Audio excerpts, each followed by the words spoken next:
Judul bab kita kali ini adalah asidi alkalimetri. Asidi alkalimetri merupakan titrasi asam dan basa. Prinsipnya adalah reaksi netralisasi. Tujuan praktikum kita kali ini adalah menentukan kadar asam asetat dalam larutan cuka dapur merek Dixie.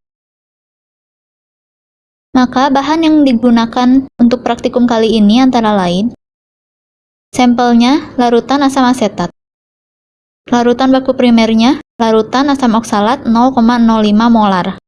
Larutan baku sekundernya, larutan NaOH X molar. Indikatornya, larutan fenoftalin. Maka kita akan membahas bahan yang akan kita gunakan. Sampel itu sendiri yaitu larutan cuka dapur merek Dixie yang telah diencerkan 1:50. Proses pengenceran cuka Dixie 1:50 adalah sebagai berikut. Cuka dapur Dixie di pasar dipipet sebanyak 1 mili. Lalu, dimasukkan ke dalam labu takar 50 mili. Dan ditambahkan aquades sampai 50 mili. Kocok sampai homogen.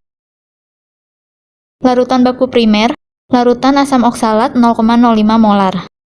Syarat larutan baku primer adalah 1. Zatnya memiliki kemurnian yang tinggi.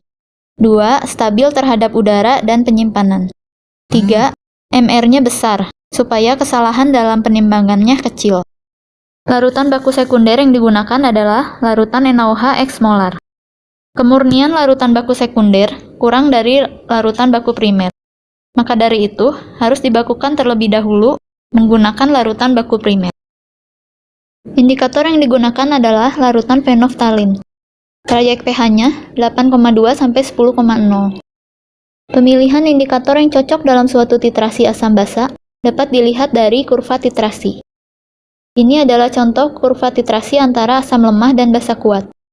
Sumbu X adalah volume NaOH yang ditambahkan, dan sumbu Y adalah pH. Kurvanya diawali di pH asam lemah. Kemudian proses titrasi berlangsung sejalan dengan pH akan semakin naik, sampai titik ekivalen dan titik akhir titrasi tercapai. Titik ekivalen adalah saat di mana komponen zat uji tepat habis bereaksi dengan titran.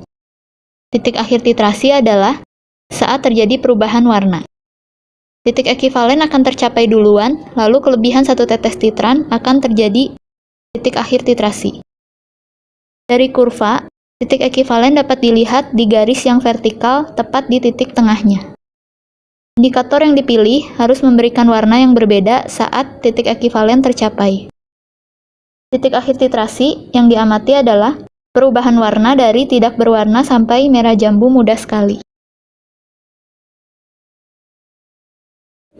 Alat yang digunakan dalam titrasi ini adalah buret, statif, klem, pipet volume 10 mili, gelas kimia 100 mili 3 buah, labu Erlenmeyer 3 buah, dan pipet filler 1 buah.